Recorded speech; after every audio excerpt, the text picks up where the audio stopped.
আমন্ত্রণ দুপুরে বাংলাদেশে। শুরুতে জানিয়ে দিব শিরোনামগুলো।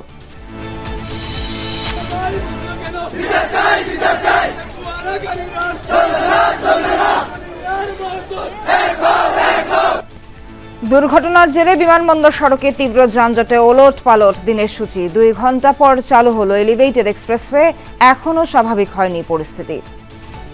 ফোন তাকায় দেখছে যে এখানে 3টা লোক পড়ে আছে। 3টা লোক দেখে ড্রাইভার আবার গাড়ি নিয়ে ওই যে ওভারব্রিজের উপরে গেছে। আমাদের ফোন আলাইছে, আমাদের ছবি আলাইছে, আমরা বলতে শেখ হাসিনা সহ পরিবারের 6 সদস্যের বিরুদ্ধে দুর্নীতির মামলায় চার্জশিট অনুমোদন। প্রভাব খাটিয়ে পূর্বাচলে নেওয়া হয় প্লট বরাদ্দ, বলছে দুদক। মাগুরায় শিশু ধর্ষণের ঘটনায় প্রধান অভিযুক্ত হিটু শেখ 7 দিনের রিমান্ডে। নারী নির্যাতনের প্রতিবাদে বিভিন্ন স্থানে মানববন্ধন, বিক্ষোভ কর্মসূচি। 6 সংস্কার কমিশনের 166 সুপারিশের বিষয়ে জানাতে রাজনৈতিক দলগুলোকে চিঠি দিয়েছে ঐকমত্য কমিশন। 13 মার্চের মধ্যে দিতে হবে মতামত। রাজধানীর 48 থানায় অক্সিলারি ফোর্স হিসেবে কাজ করবে স্থানীয় নিরাপত্তারক্ষীরা। আটকের ক্ষমতা থাকলেও পাবেন না বেতন সম্মানী। মিশ্র প্রতিক্রিয়া নগরবাসীর। মনে করেন আমারে দিলেন 4 জনের একটা গ্রুপ বানাইয়া, আমার অর্থপাতি দিলেন, এই অর্থপাতি আবার 4 জনের হাতে দিয়া এলাকার মধ্যে ডাকাতি করবো, আমারে বাদ দিই। এলাকার মানুষ যদি বাছাই করে যদি অস্ত্র দেয় তো হ্যাঁ করবে ফাইসি অস্ত্র আর আল্লাহ ডাকাতি করি। টেলিযোগাযোগ খাতে নতুন রোডম্যাপ। বাতিল হচ্ছে অপ্রয়োজনীয় স্তরভিত্তিক কাঠামো, সুরক্ষা চান স্থানীয় উদ্যোক্তারা। মাহমুদুল্লাহর অবসরের বিষয়ে সিদ্ধান্ত কয়েকদিনের মধ্যেই যমুনা টিভিকে জানালেন অপারেশনস কমিটির চেয়ারম্যান। 2027 বিশ্বকাপের পরিকল্পনা সাজাচ্ছে বিসিবি।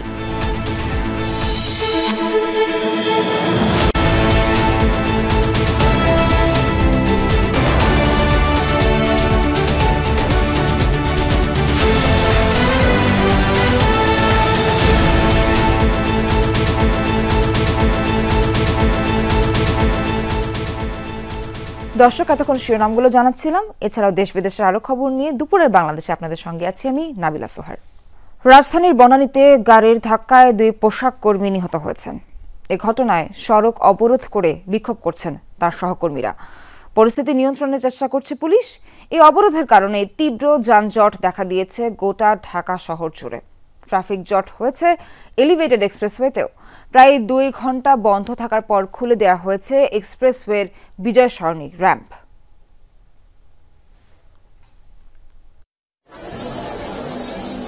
সকাল 6টার দিকে পোশাক শ্রমিক মিনারা আক্তার রাস্তা পার হবার সময় রাজধানীর বনানী চেয়ারম্যান বাড়ি ইউটার্নে ট্রাক চাপায় ঘটনাস্থলেই মারা যান। প্রাণ যায় তার আরেক সহকর্মীরও। এই দুর্ঘটনাকে কেন্দ্র করে ক্ষুব্ধ গার্মেন্টস কর্মীরা রাস্তার উভয় দিকের যান চলাচল বন্ধ করে দেয়। এলিভেটেড এক্সপ্রেসওয়ে দিয়েও যেতে পারেনি কোনো যানবাহন। এতে বিমানবন্দর সড়কে তীব্র যানজট তৈরি হয়, যা ছড়িয়ে পড়ে নগরীর সবগুলো রাস্তায়। তাকায় দেখছে যে এখানে 3টা লোক পড়ে আছে। 3টা লোক দেখে ড্রাইভার আবার গাড়ি নিয়ে ওই যে ওভারব্রিজের উপরে গেছে।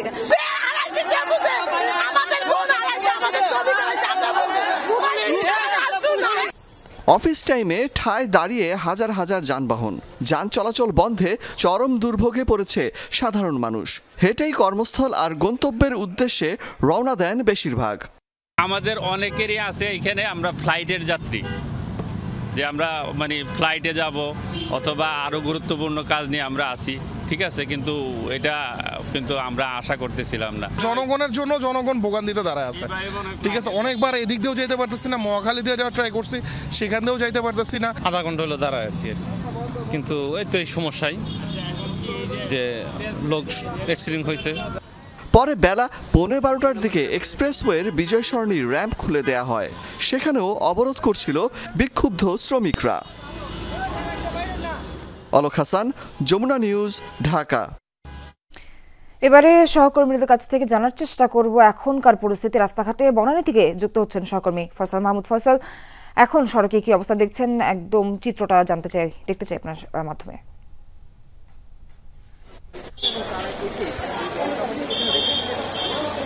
সোহার, সড়কের চিত্র সকাল থেকে যেমনটি রয়েছে এখনো ঠিক তেমনটি বলা যায়, অবস্থার পরিবর্তন হয়নি, যান চলাচলও স্বাভাবিক হয়নি।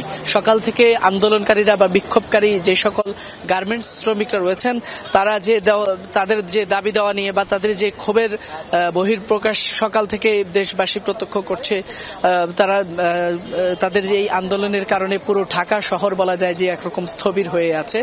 আমরা এই মুহূর্তে রয়েছি রাজধানীর অত্যন্ত গুরুত্বপূর্ণ সড়ক বিমানবন্দর সড়কের বনানীর চেয়ারম্যান বাড়ি অংশে। সেখানে দেখতে পাচ্ছেন যে প্রায় শত শত গাড়ি কিন্তু এখনো ঠায় দাঁড়িয়ে আছে, যেটি আমরা সকাল থেকে আমাদের দর্শকদের দেখাচ্ছিলাম। হাজার হাজার গার্মেন্টস কর্মীরা তারা তাদের সহকর্মী হত্যার বিচারের দাবিতে সকাল থেকে সেই 7টা থেকে যে সড়কটি অবরোধ করে রাখা হয়েছে এখনো পর্যন্ত কিন্তু সেই অবরোধ তাদের চলমান রয়েছে। তাদের সাথে পুলিশের পক্ষ থেকেও বারবার তাদের সাথে নেগোসিয়েশন করার চেষ্টা করা হয়েছে, সমঝোতা করার চেষ্টা করেছেন। এছাড়া গার্মেন্টসের যারা মালিক রয়েছেন সেই মালিক পক্ষের সাথেও তারা কথা বলেছেন, শ্রমিক নেতাদের সাথে কথা বলার চেষ্টা করেছেন, কিন্তু কোনো কিছুতেই মনে হচ্ছে কোনো কাজই হচ্ছে না। যার কারণে এখন পর্যন্ত প্রায় সকাল 7টার যে দুর্ঘটনায় তাদের একজন সহকর্মী মারা গেছেন, সেই ঘটনা কিন্তু এখন দিনের প্রায় 2টো বাজে, সেই 2টো পর্যন্ত কিন্তু এখনো তাদের সেই আন্দোলন কর্মসূচি চলছে। কিন্তু তাদের দাবির বিষয়ে যেটি পুলিশের সাথে কথা বলছি, পুলিশ বলছে যে তারা ট্রাকটি আটক করেছেন এবং যে অভিযুক্ত ড্রাইভার রয়েছেন তাকেও তারা আইনের আওতায় আনার চেষ্টা করেছেন। কিন্তু যে সকল বিক্ষোভকারীরা রয়েছেন তারা আসলে কোনোভাবেই তাদের দাবি দেওয়া ঠিক করতে পারছেন না। একবার বলছেন যে তাদেরকে আটক করতে হবে, আবার বলছেন তাদের ফুটওভার ব্রিজ লাগবে, আবার বলছেন যে তারা সেখানে যাতে ট্রাফিক সিগন্যাল ব্যবস্থা বসানো হয়। সেই কয়েকটি দফা দাবির কারণে মূলত আসলে কোনোটাই ফিক্সড করা যাচ্ছে না। যার কারণে পুলিশও এখন তারা প্রস্তুতি নিয়ে দাঁড়িয়ে আছেন যে হয়তো তারা কিছুক্ষণ পরে হয়তো অ্যাকশনে যেতে পারেন, যে তাদেরকে যেহেতু বুঝিয়ে কাজ হচ্ছে না, হয়তো কিছুক্ষণ পরে কিছুটা অ্যাকশনে গিয়ে তাদেরকে রাস্তা থেকে সরিয়ে যান চলাচল।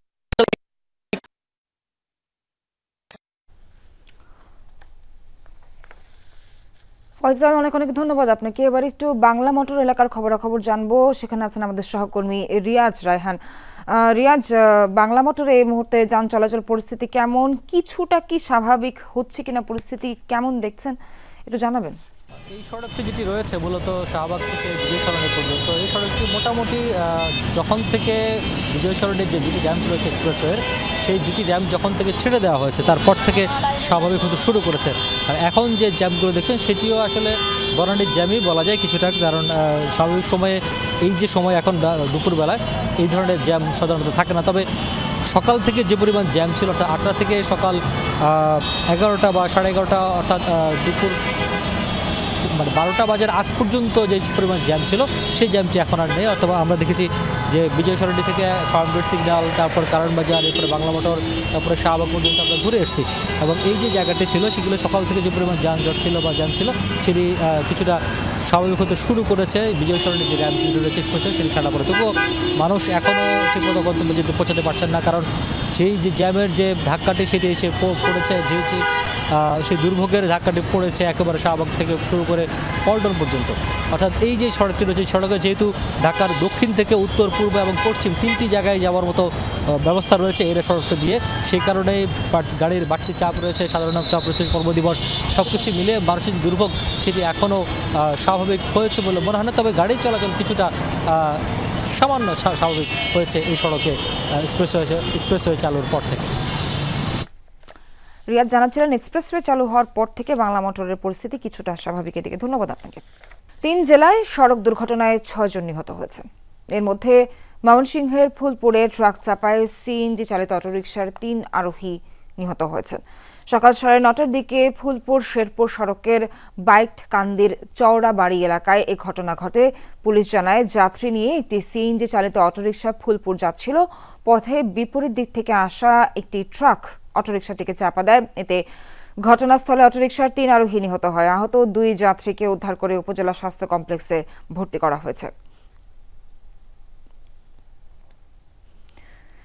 এদিকে টাঙ্গাইলে গাড়ির ধাক্কায় মোটরসাইকেল আরোহী ও চালক নিহত হয়েছেন। ভোরে কালিহাতী উপজেলার ঢাকা টাঙ্গাইল যমুনা সেতু মহাসড়কের কামাক্ষার মোড় এলাকায় এ ঘটনা ঘটে। প্রাথমিকভাবে নিহতদের নাম পরিচয় জানা যায়নি।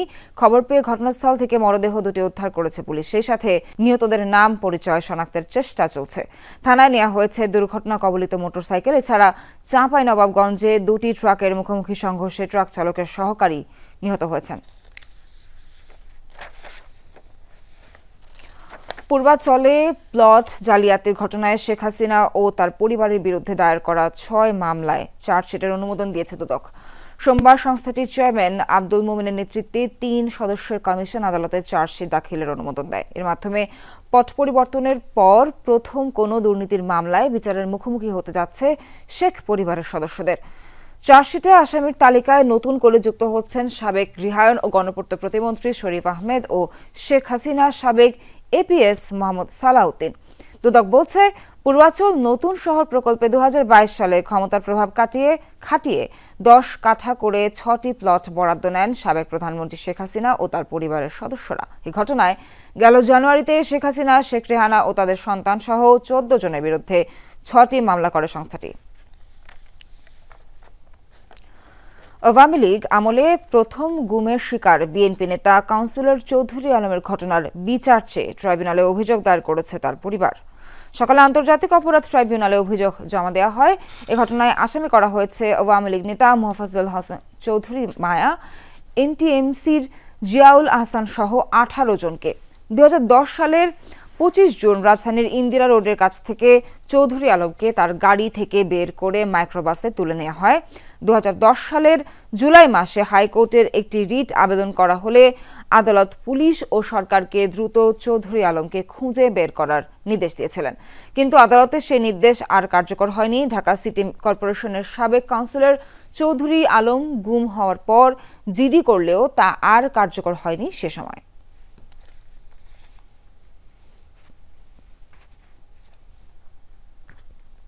উদ্দেশ্যমূলকভাবে ঝগড়া করে, ঝগড়ার এক পর্যায়ে পেছনের গাড়ি থেকে 5-7 জন নেমে এসে তাকে টেনে হিসেবে তুলে নিয়ে যায়। সে থেকে আজ অবধি তিনি নিখোঁজ এবং গুম অবস্থায় আছেন। অভিযোগে আপনার অভিযুক্তদের নামে প্রথমে আছেন মোফাজ্জল হোসেন চৌধুরী মায়া সহ, জিয়াউল আহসান সহ, খান আখতারুজ্জামান সহ আরও প্রায় 18 জন। আইসিটি ট্রাইব্যুনালের কাছে আমি সুবিচার দাবি করতেছি। এ বিষয়ে আরো বিস্তারিত জানবো আমরা। আন্তর্জাতিক অপরাধ ট্রাইব্যুনাল থেকে যুক্ত হচ্ছেন আমাদের সহকর্মী আলামিন হক অহন। অহন, অভিযোগের বিস্তারিত কি কি জানতে পারলেন আর এই নিয়ে প্রসিকিউশন কি বলছে?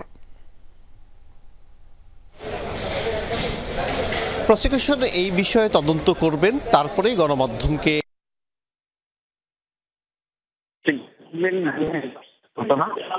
15 বছর আগে যে ঘটনা ঘটেছে এবং তারপর থেকেই বিএনপি সেই নেতা এখন পর্যন্ত নিখোঁজ আছেন প্রায় 14.5-15 বছর।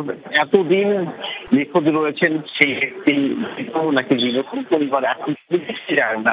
এই বিষয়ে তারা অভিযোগ জানিয়েছেন। র্যাবের একটি দল তাকে তুলে নিয়েছিলেন ফার্মগেটের একটি সড়ক থেকে এবং সেদিন চৌধুরী ইউনাইটেড হাসপাতাল থেকে ঘরে ফিরছিলেন। তারপর থেকে তুলে নেওয়া হয়। তারপর থেকে তার খোঁজ পাওয়া যাচ্ছে না। 2010 সালের শেষে হাইকোর্টে রিট আবেদন করা হয়েছিল যে তার কেন খোঁজ দেওয়া হচ্ছে না, কিংবা র্যাব আইনশৃঙ্খলা বাহিনীর সদস্য যারা রয়েছে তাদেরকে বলা হয়েছিল, নির্দেশনা দেওয়া হয়েছিল হাইকোর্টের পক্ষ থেকে যে তার যেন বিশেষ করে সেই সিসিটিভি ফুটেজ প্রত্যক্ষদর্শীর সাক্ষ্য থেকে জানা গিয়েছিল র্যাবের একটি আনুষ্ঠানিক দলই তাকে তুলে নিয়েছিল। তারপরও হাইকোর্টের নির্দেশ অমান্য করুন, তখন পর্যন্ত তার খোঁজ দেওয়া আজ এসেছিলেন, সেই দুঃখ কথা জানালেন, কথা বলেছেন এবং শেষ পর্যন্ত তিনি অভিযোগ প্রশ্ন করেছিলেন এতদিন পরে কেন সে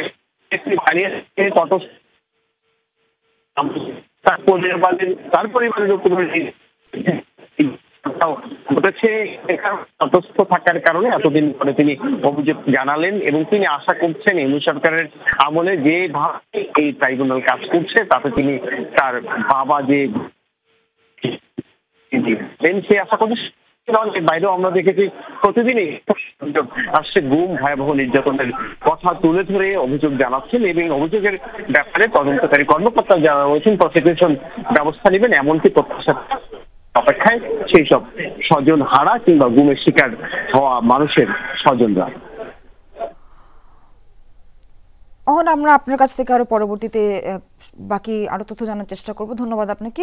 যাচ্ছি পরবর্তী প্রসঙ্গে। মাগুরায় শিশু ধর্ষণের ঘটনায় আসামিদের রিমান্ড মঞ্জুর করেছেন চিফ জুডিশিয়াল ম্যাজিস্ট্রেট আদালত। পুলিশের আবেদনের প্রেক্ষিতে প্রধান অভিযুক্ত হিটু শেখকে 7 দিন ও বাকি 3 আসামির 5 দিনের রিমান্ড মঞ্জুর করা হয়। ভুক্তভোগী শিশুটি বর্তমানে সিএমএইচ এ চিকিৎসাধীন। বোনের বাড়িতে বেড়াতে গেলে সেখানে ধর্ষণের শিকার হয় শিশুটি। গুরুতর অসুস্থ হয়ে পড়লে তাকে ঢাকা মেডিকেল আনা হয়। নির্যাতনের ঘটনায় ভুক্তভোগীর মা মামলা করেন। সেখানে হিটু শেখ সহ তার পরিবারের 4 জনকে আসামি করা হয়। নিরাপত্তাজনিত কারণে 9 তারিখ গভীর রাতে আসামিদেরকে জেলখানা থেকে আদালতে আনা হয় এবং তাদের সোন অ্যারেস্টের আবেদন অ্যাকসেপ্ট করে তাদেরকে সোন অ্যারেস্ট দেখানো হয় এবং রিমান্ডের আবেদনের শুনানি হয়। রিমান্ডের আবেদনের শুনানিতে বিজ্ঞ আদালত হিটু শেখকে 7 দিন, বাকি সজীব, রাতুল ও জায়দাকে 5 দিনের রিমান্ড মঞ্জুর করে। হাইকোর্টের সামনে ধর্ষণ ও নারী নির্যাতনের প্রতিবাদে ছাত্রদলের মানববন্ধন চলছে। ছাত্রদলের সভাপতি কথা বলছেন সেখানে, সরাসরি যাচ্ছি সেখানে।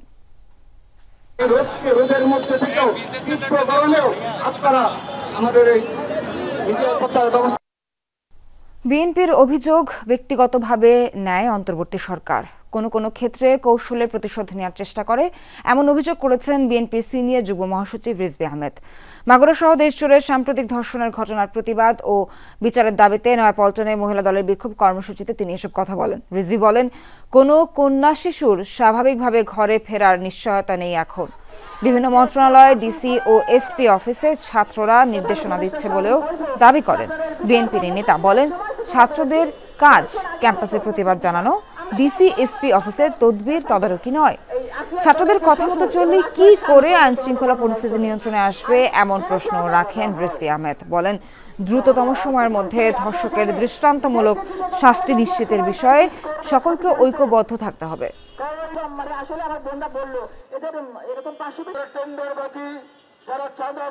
অন্তর্বর্তীকালীন সরকার আমরা যদি কোনো অভিযোগ করি এটাকে ওনারা ব্যক্তিগতভাবে নেয়, ব্যক্তিগতভাবে নিয়ে কোনো ক্ষেত্রে খুব কৌশলে তারা প্রতিশোধ গ্রহণ করার চেষ্টা করে। কিন্তু প্রকারান্তরে কি হচ্ছে? প্রকারান্তরে হচ্ছে আজকে ধর্ষণের পরিমাণ বেড়ে গেছে। দেশব্যাপী নারীর প্রতি সহিংসতা, নিপীড়ন ও ধর্ষণের প্রতিবাদে কয়েক জেলায় বিক্ষোভ মিছিল, প্রতিবাদ সমাবেশ ও মানববন্ধন অনুষ্ঠিত হয়েছে। সকালে ছোট ছোট মিছিল নিয়ে রাজশাহী বিশ্ববিদ্যালয়ের জোহা চত্বর ও প্যারিস রোডে বিক্ষোভে অংশ নেয় শিক্ষার্থীরা। পরে সেখান থেকে ক্যাম্পাসের প্রধান ফটকের সামনে ঢাকা রাজশাহী মহাসড়ক অবরোধ করে বিক্ষোভ করে তারা। এই সময় নারীর প্রতি সহিংসতা প্রতিরোধে দেশের আইন শৃঙ্খলা পরিস্থিতি স্বাভাবিক করতে সংশ্লিষ্টদের প্রতি জোর দাবি জানান শিক্ষার্থীরা। ছাড়া পূর্ব কর্মসূচি অনুযায়ী ক্লাস পরীক্ষা বর্জন করেছে শিক্ষার্থীরা।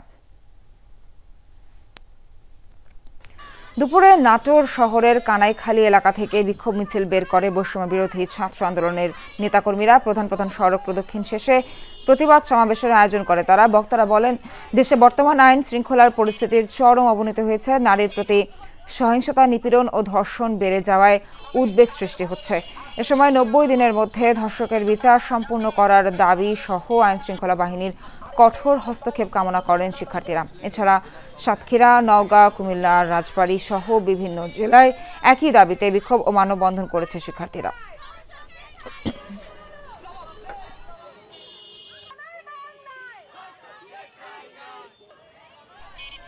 ছয় সংস্কার কমিশনের 166টি সুপারিশ 34টি রাজনৈতিক দল ও জোটের কাছে পাঠিয়ে 13 মার্চের মধ্যে দল এবং জোটগুলোকে মতামত জানাতে বলেছে জাতীয় ঐকমত্য কমিশন।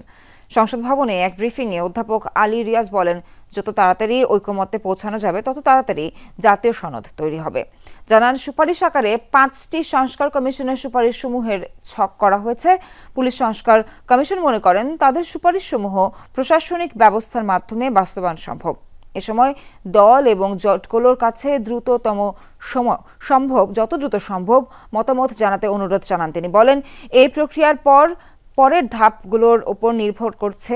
আলী রিয়াজ বলেন, দলগুলোর ভিন্ন ভিন্ন অবস্থান ও মত আছে। আলোচনার ভিত্তিতে ঐক্যে পৌঁছানোর আশা প্রকাশ করেন জাতীয় ঐকমত্য কমিশনের সহসভাপতি। বড় রাজনৈতিক দল ও অধিকাংশ দলের ঐকমত্য হলে সেটা গ্রহণযোগ্য হবে বলে মন্তব্য করেন তিনি।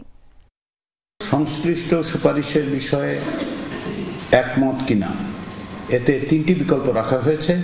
সেগুলো হচ্ছে একমত, একমত নই এবং আংশিকভাবে একমত। এই 3টি বিকল্পের যে কোনো একটিতে টিক চিহ্ন দিয়ে মতামত জানাতে রাজনৈতিক দলগুলোর প্রতি আমরা অনুরোধ জানিয়েছি। পুলিশের সহায়ক বাহিনী বা অক্সিলারি ফোর্স হিসেবে নিয়োগ দেওয়া হবে স্থানীয় পর্যায়ের নিরাপত্তা এজেন্সিগুলোকে। রাজধানীর 48টি থানা এলাকায় তারা দায়িত্ব পালন করবেন পুলিশের মতোই, তবে স্বাধীনভাবে কোনো তল্লাশি বা অভিযানে যেতে পারবেন না। থাকছে না বেতন বা সম্মানের কোনো ব্যবস্থাও। এদিকে নতুন এই সিদ্ধান্তে বাসাবাড়ি আবাসিক এলাকার নিরাপত্তা কতটা নিশ্চিত হবে তা নিয়ে মিশ্র প্রতিক্রিয়া নগরবাসীর। তাদের হাতে অস্ত্র আর গ্রেফতারের ক্ষমতা দেয়া হইতে বিপরীতে হতে পারে বলে শঙ্কা অনেকের। আকলাকু সাফার রিপোর্টে বিস্তারিত। সম্প্রতি দেশের আইন শৃঙ্খলা পরিস্থিতির অবনতিতে ঢাকা মহানগর পুলিশের নতুন সিদ্ধান্ত অক্সিলারি ফোর্স। কমিশনার জানান তারা কাজ করবেন বিভিন্ন শপিং মল সহ আবাসিক এলাকায়। বলা হচ্ছে তারা আটক করতে পারবেন, ক্ষমতা হবে পুলিশের মতোই, হাতে থাকবে চিহ্নিতকরণ ব্যান্ড। উনি যে কোনো ব্যক্তিকে অ্যারেস্ট করার সক্ষমতা বা ক্ষমতা প্রাপ্ত হয়েছে। পুলিশ অফিসার যে দায়িত্ব পালন করে ওই ব্যক্তি অফিসার একই দায়িত্ব পালন করবে। ডিএমপির এর সিদ্ধান্তে কি প্রতিক্রিয়া মানুষের? আফতাবনগর আবাসিকের এই 3 বাড়ি মালিক এ নিয়ে আলোচনায় ব্যস্ত। প্রশাসনের হাতে অস্ত্র থাকতে হইব, প্রশাসনের লোক দিতে হইব। যদি এই এলাকার মানুষের যদি কোনো বাছাই করে যদি অস্ত্র দেয় তো হ্যাঁ করবে যে ফাইসি অস্ত্র আর আলাদা হাতি করি। মনে করেন আমারে দিলেন 4 জনের একটা গ্রুপ বানাইয়া, আমার অর্থপাতি দিলেন, এই অর্থপাতি আবার 4 জনের হাতে দিয়া এলাকার মধ্যে হাতি করবো, আমারে বাগ দিব। মহানগর প্রজেক্ট আবাসিকের নিরাপত্তার বেশিরভাগই নিশ্চিত করা হয় স্থানীয়ভাবে। 3 শিফটে কাজ করেন নিরাপত্তারক্ষীরা। নতুন করে পুলিশি ক্ষমতা দিয়ে অক্সিলারি ফোর্স করার চেয়ে পুলিশকে শক্ত হওয়ার পরামর্শ মহানগরের এলাকাবাসীর। আইন শৃঙ্খলার লোকজন যদি কিছু না পারে তাহলে পাবলিকে কিছু পারবে, পাবলিকে কি করতে পারবে? পাবলিক তো ট্রেনিং প্রাপ্ত না, আর ওরা যেটা করতে পারে সাধারণ পাবলিক সেটা পারবে না। রাজধানীর উত্তরা এলাকা ছিনতাই, চাঁদাবাজি সহ নানা অপরাধের এখন একটি হটস্পট। সেখানকার বাসিন্দাদেরও উল্টো ভয়, অক্সিলারি ফোর্স না আবার অপরাধে নেমে পড়ে, কারণ সরকার থেকে আলাদা করে তাদের কোনো বেতন বা সম্মানীয় দেয়া হচ্ছে না। এখন যার হাতে ক্ষমতা চলে যায়, এখন সেই মনে করেন ক্ষমতা অপব্যবহার করে ফেলে। যেমন এখন ইদানিং দেখতেছি যে চোর, ডাকাত, বাটপার সব এখন ভরে গেছে, কারণ আমরা এখন শান্তি মতন ব্যবসা করতে পারতেছি না। পুলিশরা অ্যাকচুয়ালি পারতেছে না, কয় দিকে টহল দিবে, বা কিছুদিন আগেও আপনার যৌথ অভিযান চলছে, র্যাব, পুলিশ, সব ডিফেন্সরা, বাট আলটিমেটলি কি সবাই ব্যর্থ। এলাকা ভিত্তিক যদি একটা টিম গঠন করা হয়, তারা কিন্তু অলওয়েজ টুকটাক নিয়োজিত থাকবে। এই যখন প্রতিক্রিয়া, তখন ডিএমপি বলছে যার তার হাতে নয়, যারা নিরাপত্তার কাজ করেন তাদেরকেই নেওয়া হচ্ছে অক্সিলারি ফোর্সে। পুলিশের মতো দায়িত্ব পালন করবে, কিন্তু এই না যে তারা স্বাধীনভাবে কোন একটা তল্লাশি বা অপারেশনে যাবে। এক্ষেত্রে তারা পুলিশের সহায়ক হিসেবে কাজ করবে এবং তাদের ক্ষমতা থাকবে পুলিশের মতোই।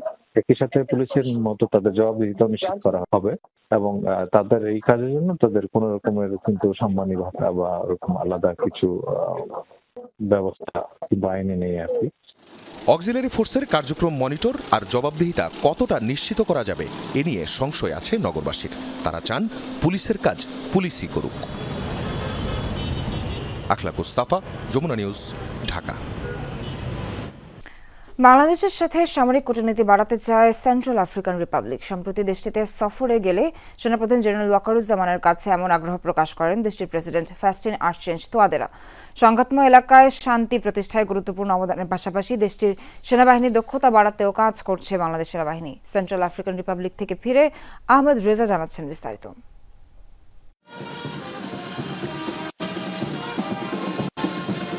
সেন্ট্রাল আফ্রিকান রিপাবলিকে বাংলাদেশ সেনাবাহিনীর নির্মিত কমিউনিটি ক্লিনিকের উদ্বোধন শেষে এভাবেই উচ্ছ্বাস প্রকাশ করেন স্থানীয়রা। তাদের সাথে সামিল হন দেশটির প্রেসিডেন্ট ও বাংলাদেশ সেনাপ্রধানও। যুদ্ধবিধ্বস্ত দেশটিতে দীর্ঘ সময় ধরে শান্তি প্রতিষ্ঠায় কাজ করছে বাংলাদেশ সেনাবাহিনী। সেখানকার সেনা সদস্যদের দক্ষতা বাড়ানোর পাশাপাশি উপহার হিসেবে দেয়া হয় ইউনিফর্মও। এছাড়া কমিউনিটি ক্লিনিকের চিকিৎসকদের দেয়া হচ্ছে প্রশিক্ষণ। দেশটির সশস্ত্র বাহিনীর প্রধান জেনারেল মামাদু জেফরিনের সঙ্গে দ্বিপাক্ষিক বৈঠক করেন বাংলাদেশের সেনাপ্রধান। এ সময় তারা দ্বিপাক্ষিক সম্পর্ক ও পারস্পরিক সহযোগিতার বিষয়ে আলোচনা করেন। বাংলাদেশের কাছ থেকে কৌশল বিনিময় ও সেনা সদস্যদের দক্ষতা বৃদ্ধিতে সহযোগিতায় কৃতজ্ঞতা প্রকাশ করেন সেন্ট্রাল আফ্রিকান রিপাবলিকের সশস্ত্র বাহিনী প্রধান। নানা ধরনের সংঘাতময় পরিস্থিতির সাথে আর্থসামাজিক পরিস্থিতি নিয়ে আমাদের দেশটি অনেক চ্যালেঞ্জের মধ্য দিয়ে যাচ্ছে। এমন অবস্থায় বাংলাদেশ সেনাবাহিনী আমাদের দক্ষতা বৃদ্ধি ও মানোন্নয়নে কাজ করছে। আমরা সত্যিই আপ্লুত। দারুণ সমন্বয় আর আন্তরিকতায় আমি বাংলাদেশ সেনাবাহিনীর কাছে কৃতজ্ঞ। Bangladesh Army will continue to support for the development of WACA and Central African Republic as a whole. We are brothers. We will always be beside you, come what may. At present, around 5,000 uniformed personnel are deployed in UN peacekeeping missions, which describes about our commitment, dedication, and cooperation and operational capability of Bangladesh Armed Forces. সফরে central African রিপাবলিকের president ফাস্টিন আর্চেন্স তুয়াদেরার সঙ্গে দ্বিপাক্ষিক বৈঠক করেন সেনাপ্রধান। এ সময় বাংলাদেশের সাথে সামরিক কূটনীতি বাড়াতে আগ্রহ প্রকাশ করেন দেশটির প্রেসিডেন্ট। বাংলাদেশ সেনাবাহিনীর কাছ থেকে পাওয়া সহায়তা অবশ্যই আমাদের সেনাবাহিনীর জন্য কার্যকর ভূমিকা রাখবে। আমরা বাংলাদেশের সাথে সামরিক কূটনীতি বাড়াতে আগ্রহী। সেনাপ্রধান আমাকে বাংলাদেশ ভ্রমণের আমন্ত্রণ জানিয়েছেন। আমি বিশ্বাস করি দ্বিপাক্ষিক আলোচনা ইতিবাচক ও ফলপ্রসূ বিষয় আসবে। বাংলাদেশ সেনাবাহিনী প্রধানের এই সফর দুই দেশের মধ্যে সম্পর্ক জোরদারের পাশাপাশি বাংলাদেশি শান্তিরক্ষীদের মনোবল বাড়াতেও সহায়তা করবে। Ahmed Reza, Jamuna news, Bangui, central African republic. টেলিযোগাযোগ খাতের জন্য তৈরি করা হচ্ছে দীর্ঘমেয়াদী রোডম্যাপ। সকল লাইসেন্সধারীদের 3টি ক্যাটাগরিতে অন্তর্ভুক্ত করা হয়েছে, বাতিল করা হচ্ছে অপ্রয়োজনীয় স্তর। বিটিআরসি বলছে, সেবা কাঠামোতে অপ্রয়োজনীয় স্তর সেবার খরচ বৃদ্ধির পাশাপাশি মানসম্পন্ন সেবাকে বাধাগ্রস্ত করছে। অন্যদিকে উদ্যোক্তাদের অভিযোগ, প্রস্তাবিত পরিকল্পনা বাস্তবায়িত হলে ক্ষতিগ্রস্ত হবে দেশি বিনিয়োগকারীরা। টেলিযোগাযোগ অবকাঠামোতে বড় আকারের সংস্কার আনা হচ্ছে। এ লক্ষ্যে টেলিকম পুনর্বিন্যাস কমিটি এবং অংশীজনদের কাছে প্রস্তাবনা তুলে ধরেছে নিয়ন্ত্রক সংস্থা বিটিআরসি। সংখ্যা কমিয়ে আনার পাশাপাশি লাইসেন্সিং প্রক্রিয়াকে আরও সহজ করতে চায় সংস্থাটি। প্রস্তাবিত কাঠামোতে একই লাইসেন্সের আওতায় একাধিক পরিষেবার ব্যবস্থা রাখা হয়েছে। অন্যদিকে ভয়েস এবং ডাটা একীভূতকরণের পাশাপাশি বাতিল করা হচ্ছে টেলিকাঠামোতে অপ্রয়োজনীয় স্তর। টেলিকমিউনিকেশন হচ্ছে নেটওয়ার্ক টপোলজি। এটা বিভিন্ন কারণে ভার্টিক্যালি হরাইজন্টালি অনেক টুকরা টুকরা হয়ে আছে। অনেকেই মধ্যস্বত্বভোগীর মতো হয়ে আছেন, কোনো রকমের ভ্যালু ক্রিয়েট করছেন না বা সিগনিফিকেন্টলি ভ্যালু ক্রিয়েট করছেন না, কিন্তু কস্ট বেড়ে যাচ্ছে।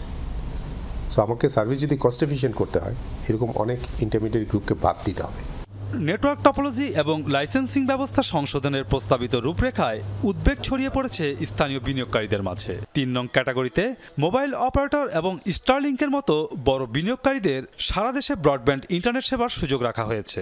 প্রযুক্তিবিদদের মতে, প্রস্তাবিত এই উদ্যোগ সারা দেশে ছড়িয়ে থাকা হাজার হাজার স্থানীয় ইন্টারনেট ব্যবসায়ীকে অসম প্রতিযোগিতার মুখে ফেলবে। 2 বছর আগে একটা গাইডলাইন তৈরি করে আবার জাস্ট 2 বছর পরেই যদি আবার এই জায়গায় কোনো চেঞ্জ আনা হয়, আমরা যে এই যে ইনভেস্টগুলো করলাম, আমাদের ইনভেস্টগুলো একেবারে চলে যাবে। আমাদের এই বিজনেসটা স্টারলিং বা বিদেশি অপারেটর, মোবাইল অপারেটরদের কাছে তুলে দেয়া, এটা কোনোভাবেই যুক্তিযুক্ত বলে আমি মনে করি না।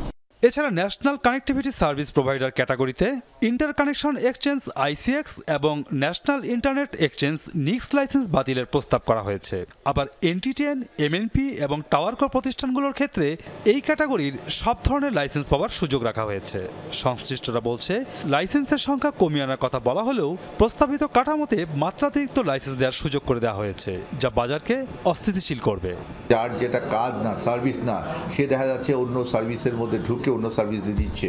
হয়তো আমি আরেকজনের সার্ভিস করতেছি, আরেকজন এসে আমার সার্ভিস করতেছে। এই যে হযবর অবস্থা, এটার মূল কারণ হচ্ছিল বিটিআরসি সবচেয়ে বড় জিনিস হলো এনফোর্সমেন্টের অভাব। এই এনফোর্সমেন্টটা যদি বিটিআরসি ঠিক মতো করতে পারতো, তাহলে আজকের এই টপোলজি করার কোনো প্রশ্ন আসতো না।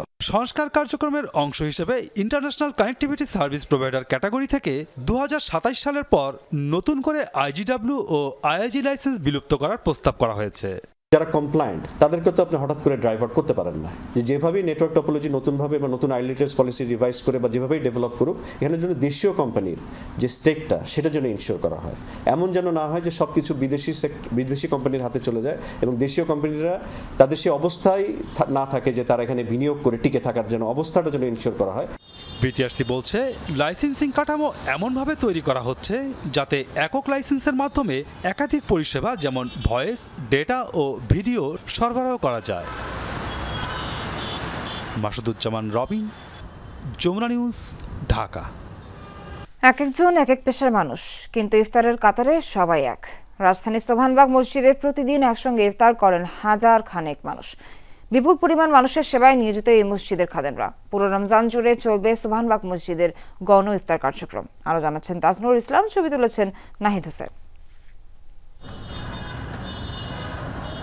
ইফতারের বাকি ঘন্টা দুয়েক, প্রস্তুতি শুরু তখন থেকেই। কেউ মন দিয়ে বানাচ্ছেন শরবত, কেউ ওদিকে ব্যস্ত দস্তরখানায় প্লেট সাজাতে। পবিত্র রমজানে সোবহানবাগ মসজিদের প্রতিদিনকার চিত্রই এমন। খাদেমদের যথাসাধ্য চেষ্টা রোজাদার মুসল্লিদের জন্য সুন্দর ইফতার আয়োজনের। আমাদের ছাত্র আছে 100 জনের মতো, শিক্ষক আছে 8-9 জনের মতো, আমরা স্টাফ আছি 25-30 জন। আমরা সানন্দে বিলাই দিছি। আমাদের ডিউটি আছে, নিজের জেনারেল ডিউটি চাইলেও এটা হলো পার্ট টাইম আমরা করতেছি, আমাদের কোনো কষ্ট লাগতেছে না। ফজরের আজানের পর থেকে আমাদের বাজারের কার্যক্রম শুরু করি, আমি করি। বাজার 8টা থেকে আমাদের কাজ শুরু হয়ে যায়। এরপর পলাক্রমে সারাদিন আমাদের এই কাজ চলে, রাত 12টা পর্যন্ত আমরা একভাবে কাজ করতে থাকি। প্রায় 100 বছরের ঐতিহ্য সোবহানবাগ মসজিদের। প্রতি রমজানেই থাকে ইফতার আয়োজন। এবার বাড়তি মাত্রা পেয়েছে আরও বেশি মানুষের অংশগ্রহণে। কর্তৃপক্ষ জানায়, এবার রমজানের শুরু থেকে প্রতিদিন হাজার খানেক মানুষ ইফতার করছেন এখানে। আমরাও চেষ্টা করে যাচ্ছি বাড়ানোর জন্য, যেন কেউ খালি মুখে না ফেরত যায়। কারণ একজন ইফতারি করতে আসছে সারাদিন রোজা রেখে কষ্ট করে, সে এত কষ্ট করে আসলে আসার পর চলে যাবে, এটা আমরা নিতে পারি না। চেষ্টা করছি তাদেরকে সাপোর্ট দেওয়ার জন্য। যারা মুসলমান এখানে নামাজ পড়তে আসতেছেন, আশেপাশে মানুষ যারা আছেন, আমাদের আত্মীয়স্বজন সবাই এখানে আমাদের কন্ট্রিবিউট করছেন, যেন একটা ভালো একটা অ্যারেঞ্জমেন্ট করতে পারি সবার জন্য। রব্বিরহামহুমা কামা রব্বায়ানি সগীরা। ইফতারের আগ মুহূর্তে মহান আল্লাহর দরবারে দুহাত তুলে মোনাজাত করেন মুসল্লিরা। দোয়া করা হয় দেশ ও মানুষের কল্যাণের। বাসা বাড়িতে যেরকমের সেরকমেরই মনে করেন যে নিজস্ব ঘরোয়াভাবেই সবাই আমরা ইফতারি করি মিলেমিশে। এটা নিয়মিত ইফতারি করাই। এত সুন্দর পরিবেশ এবং কি এখানের ব্যবস্থাপনা অনেক সুন্দর, যেটা দেখে অনেক ভালো লাগতেছে। সবাই এখানে ইফতারি মানে মসজিদে অনেকেই করে, তো আমি এখানে ক্লাস করি ড্যাফোডিলে, তো এখানে আসছি। মানে আমি জানি না যে এখানে এত মানুষ, তো আসার পরে ভালোই লাগতেছে। মাগরিবের আজানের সাথে সাথে ইফতারে মন সবার। রোজা ভেঙে তৃপ্তির ঢেকুর তোলেন মুসল্লিরা। এখানে সবার সাথে ইফতার করা একটা নবীজি বলতে শুনল। আর দ্বিতীয়ত হচ্ছে সবাই ইফতার করলে সব বেশি, আমারটা তাদেরকে দিব, তার থেকে আমাদের খাবো। সবাই ইফতার করার মধ্যে একটা আলাদা অনুভূতি আছে। একা ইফতার বাসায় ভালো লাগে না, এখানে আমরা সবাই মানে এখানে একসাথে ইফতার করি। ইফতারের পর মুসল্লিরা অংশ নেন মাগরিবের জামাতে। তাজনুর ইসলাম, যমুনা নিউজ, ঢাকা।